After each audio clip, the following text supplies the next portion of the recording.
दुनिया में, पूरी दुनिया में कोई ऐसा फोरम नहीं, कोई ऐसा प्लेटफॉर्म नहीं, कोई ऐसा ग्रुप नहीं, कोई ऐसी ऑर्गेनाइजेशन नहीं जहां हम प्रेजेंट ना हो। हमारा presence is safeguarding our interest and interest of 1.4 billion people of India. इसीलिए हम हर समिट में, हर उसमें प्रेजेंट होते हैं। और हमारे ही एक ऐसा डिस्टिंक्शन है जो दुनिया की हर फोरम में हम हैं, क्योंकि काफी दुनिया में कैंप्स बढ़ गए। कोई इस कैंप में, कोई इस कैंप में, कोई इस फोरम का पार्ट है, कोई G20 का पार्ट है, कोई नहीं है, कोई क्वाड का, कोई I2U2 का नहीं है। हम एक ऐसी वाहिद कंट्री और ऐसी हुकूमत है जो हर जगह का पार्ट है, और ये हमारी रिस्पॉन्सिबिलिटी है, हमें हर जगह का पार्ट होना चाहिए। अब आउटकम कितना अच्छा और कितना ज्यादा था, that is a subject matter of discussion. But अगर हम पार्ट नहीं है तो people like China will have a free play. It will be अ, मतलब ना, उनके लिए कोई ब्लॉक नहीं हो, जो मर्जी जो एजेंडा चलाए वहां चलाते रहेंगे। और उनका एजेंडा जाहिर सी बात है, चीमा साहब, will not be favouring us, will be against us. ये कोई, इसमें भी कोई नो अननोन बात नहीं। ये भी एक सच्चाई है जियोपॉलिटिक्स की today, which anybody can guess and estimate. Now coming to the SCO, देखिए दो तीन चीजें हुई। पहले तो ये फॉरेन मिनिस्टर्स का एक समिट सा था, जो एससीओ समिट होगा 15 सितंबर को, उसकी तैयारी थी ये। अब यहाँ पे दो चीजें, तीन चीजें मैंने नोट किए जो which are worthwhile, which are important. पहली बार चाइना और भुट्टो साहब ने कोशिश की, वेंगी और भुट्टो साहब ने कोशिश की कि सीपेक को ऑपरेशनल किया जाए। दूसरी कोशिश ये हुई कि भाई ईरान को इसमें लाना, और इंडिया ने उसको वेलकम किया कि ईरान का आना अच्छा भाई, एससीओ का मतलब एक जो रुतबा है वो बढ़ता, कोई बात नहीं, उसमें अच्छी बात है आए। और तीसरी बात ये हुई कि अब यहाँ पे जो ईरान का आना था, तो हमने ये कहा भाई जो छबहार पोर्ट है उसको एज ट्रेडिंग ब्लॉक या ट्रेडिंग जोन यूज किया जाएगा, कि पाकिस्तान और चाइना की कोशिश थी सीपेक को रूट किया जाए। अब दिक्कत ये, आप जानते हैं सीपेक पे 2-3 साल से काम बंद है। अब सीपेक नहीं चलता तो ग्वादर का जो आपका पोर्ट है वो ऑपरेशनल नहीं हो रहा चाइना के लिए। जो चाइना का इकोनॉमिक और मिलिट्री इंटरेस्ट है वो मीट हो नहीं रहा। वो 10 मिलियन चाइनीज वहां ला नहीं सकते, 1 मिलियन चाइनीज सॉरी, वहां ला नहीं सकते। और दूसरी बात है, अगर सीपेक नहीं है, ग्वादर नहीं, तो ओबीआर नहीं होता। तो चाइना के लिए बहुत, और चाइना का पैसा फंसा पड़ा है इसमें। वो चाइना करे भी तो करे क्या? वो कह रहे यार तुम लोग ना यहाँ से ट्रेड करो। हमने कहा 6 बार ऑपरेशनल है, ऑन है, वहां से ट्रेड करेंगे। ईरान को हमारे लिए लाना अच्छी बात है। और इसमें एक और बात हुई कि वो बताया गया कि भाई जो रीजनल करेंसीज है, जो लोकल करेंसीज है, उनमें बिजनेस किया जाए। अब वो तो हम कर ही रहे हैं, रुपी तो बढ़ा, करीब 24 कंट्रियों में अब ट्रेडिंग एक करेंसी बन चुकी है आज की डेट एज वी टॉक। तो भाई इस समय ईरान से तेल लेने का रास्ता खुलता। और ईरान को क्या चाहिए चीमा साहब? ईरान को चाहिए एक vent to sell its oil.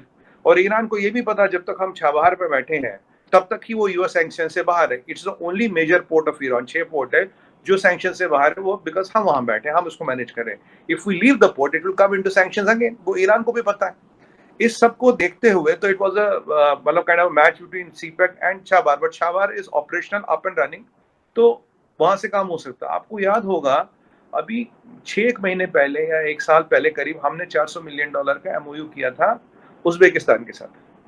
$400 million का ट्रेड वगैरह। और उज्बेकिस्तान लैंडलॉक्ड है, उन्हें पोर्ट चाहिए। तो तब उन्हें बोला था कि आप हमारे थ्रू छबहार पोर्ट को यूज करो, उससे हमारा फायदा, उससे ईरान का फायदा है। INSST चल गई है, उसमें ईरान का रोल है, उसमें रशिया और ईरान का रोल है। तो एक अलग से इंडिया, रशिया, ईरान का एक ट्रायंगल सा बनता मुझे यहाँ नजर आ रहा है, जिसको काउंटर करने के लिए चाइना ने कोशिश तो बहुत की थी, सीपेक वगैरह को ऑपरेशन करो, पर वो हुआ नहीं। क्योंकि ये अप एंड रनिंग है, वो एक कॉन्सेप्ट है आज के डेट में। अब भुट्टो साहब की मजबूरी, वो बोलेंगे सीपेक करो, पैसे आएंगे, पैसों की सख्त जरूरत है पाकिस्तान में। तो उनका वहां की तरफ रहना और बोलना, वो तो जाहिर सी बात है, उसमें कोई डाउट नहीं है। एक तो हमें ये देखा, एक ईरान का आना में एक इंपॉर्टेंट चीज दिख रही है। तीसरी चीज हमें ये दिख रही है कि इसमें अगर आप देखें, एक ही रूम में थे जयशंकर साहब, भुट्टो साहब, पर बात ही नहीं हुई, कोई बायलैटरल नहीं हुआ। बायलैटरल सिर्फ उज्बेकिस्तान के साथ हुआ, और किसी के साथ बायलैटरल यहाँ हुए नहीं। बाकी रशिया के साथ हमारी बातचीत तो चलती रहती है, बायलैटरल की ज्यादा जरूरत पड़ती नहीं। तो आई थिंक भुट्टो साहब से भी पूछा गया कि आपकी बात हुई? उन्होंने कहा नहीं, बात तो हमारी कोई हुई नहीं।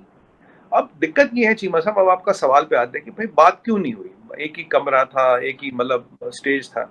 अभी जो पाकिस्तान की पॉलिटिकल क्राइसिस चल रही है, इकोनॉमिक क्राइसिस चल रही है, अब भुट्टो साहब, भुट्टो जरदारी साहब कब तक फॉरेन मिनिस्टर किसी को नहीं पता।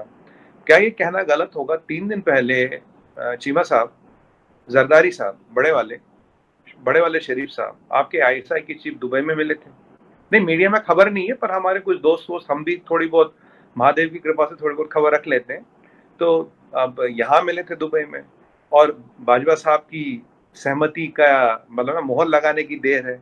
सुनने में आपने एक इकोनॉमिक चार्टर भी साइन किया है, जिसमें हम नियाज़ी साहब को भी ला रहे हैं, भाई एक चार्टर साइन करना है ताकि कोई पंगा-वंगा ना करे, नया इलेक्शन कराना है। ये भी बड़ी हॉट न्यूज़ है, रूमर है, न्यूज़ नहीं रूमर है कि आप लोग जल्दी इलेक्शन अनाउंस करने वाले हैं। तो अब ऐसी सूरत में आप जरदारी साहब से, भुट्टो साहब से क्या बात करेंगे? 15 दिन बाद, 1 महीने बाद वो फॉरेन इन्वेस्टर रहे ना रहे, कौन फॉरेन इन्वेस्टर आए? अब बाजवा साहब की रिटायरमेंट का भी टाइम नजदीक आ रहा है, ये भी सबको पता है। तो और फॉरेन एक्सचेंज वगैरह की परिस्थिति क्या है, इकोनॉमिक कंडीशन क्या है, वो भी पता है। ऐसे में वेट एंड वॉच जो पॉलिसी है वो तो होनी चाहिए, वो जाहिर सी बात है। whoever comes to power जब भी आएगा तब ये विकल्प, तब these options will be considered, but as on date हमें नहीं पता ना कौन रहेगा 15 दिन बाद, 3 हफ्ते बाद, 4 हफ्ते बाद, कुछ नहीं पता। और जो फॉरेन एक्सचेंज की कंडीशन है वो तो literally it is alarming. Alarming क्या, डेंजरस है। 20-25 एक दिन का फॉरेन एक्सचेंज बड़ा बचा मेरे हिसाब से। तो ऐसे में चीमा साहब, और टेररिज्म रुका नहीं पाए, टेररिज्म की दुकान भी चालू है। अभी हमने 2 पाकिस्तानी पकड़े, एक बिहार में था फरजान करके, और एक शायद बैंगलोर में या कहीं था। तो वो वहाँ कुछ लोगों के साथ कुछ काम वाम करे। वो गजवा हिंद का डॉक्यूमेंट मिला है कि जी 2023 में कॉल टू एक्शन है, 2047 में से इस्लामिक रिपब्लिक बनाना है, Pakistan will play important role, सारे मुसलमान कंट्रियों को लाने का काम पाकिस्तान करेगा। बट हाँ, 2047 बहुत बड़ी बात है, अभी तो अगले महीने की बात की जाए। तो अब ऐसी परिस्थिति में किससे बात करे, क्या बात करे? वो is he empowered to talk? Will he be the man in the seat for next 2 months, 3 months, 1 quarter? Nobody knows. तो ऐसे में बात क्या करे? हाँ, बात करेंगे, फिर बोलेंगे जी हमने ये कर लिया, वो कर लिया, फिर दूसरा आएगा बोलेगा नहीं नहीं ये तो सब गलत है। अब आप देखिए ना, अभी नियाजी साहब कह रहे हैं कि अमेरिका ने शरीफ साहब को इसलिए बिठाया है ताकि वो इजराइल को रिकॉग्नाइज करे। ये नियाजी साहब का कहना, मेरा नहीं कहना।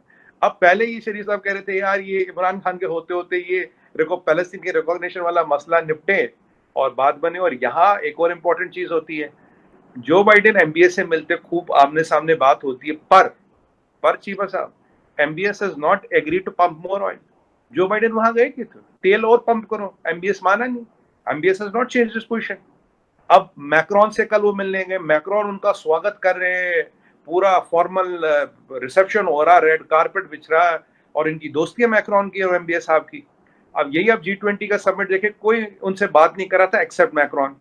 अभी जो काम जो बाइडेन नहीं कर पा रहे, क्या वो यूरोपियन या वेस्टर्न ब्लॉक के लिए मैक्रोन करेंगे? This will be a important task to see, क्योंकि वर्ल्ड में जो हालत बन रही है, जो डिफॉल्ट प्रोबेबिलिटी तो आपने देखी होगी, आपकी नजर हर जगह रहती है, खैर डिफॉल्ट प्रोबेबिलिटी किसकी कितनी बन रही है। और चीमा साहब, ये मैं आपके चैनल पे आप वीडियो निकाले, I have predicted this 4-5 months back कि this will be the sequence of events, this will be, world will be getting to depression.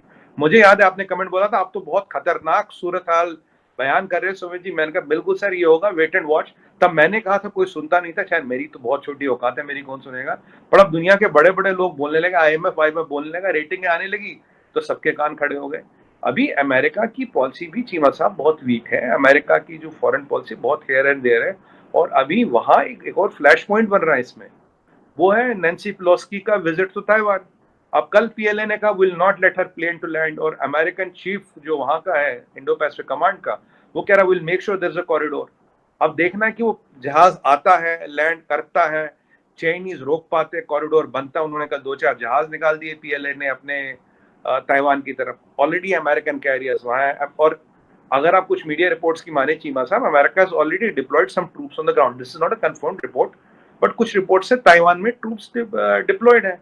Amphibious attack Taiwan को हो नहीं सकता। Pelosi is not saying will she go और will she not go. अगर वो जाएगी तो she is number 3 in command, Joe Biden has to support her. और वो ऑलरेडी कह चुके विल डिफेंड ताइवान में मिलिट्री। और चाइना कह रहा भाई अगर पॉलिट ब्यूरो कांग्रेस से पहले तुम्हारा स्पीकर ताइवान में लैंड करता था, जी जिनपिंग की तीसरी टर्म तो मिलेगी नहीं। अब मामा जी को तीसरी टर्म मिलेगी नहीं तो मामा जी करेंगे क्या? अब परचून की दुकान तो कर नहीं सकते। तो वो हम देखेंगे, ये चीजें हो रही। ऐसे में बातचीत कहाँ होगी चीमा साहब? ये तो सब वेट एंड वॉच की बात है। देखते दुनिया में ऊंट किस करवट बदलता है, उसके हिसाब से बात होगी।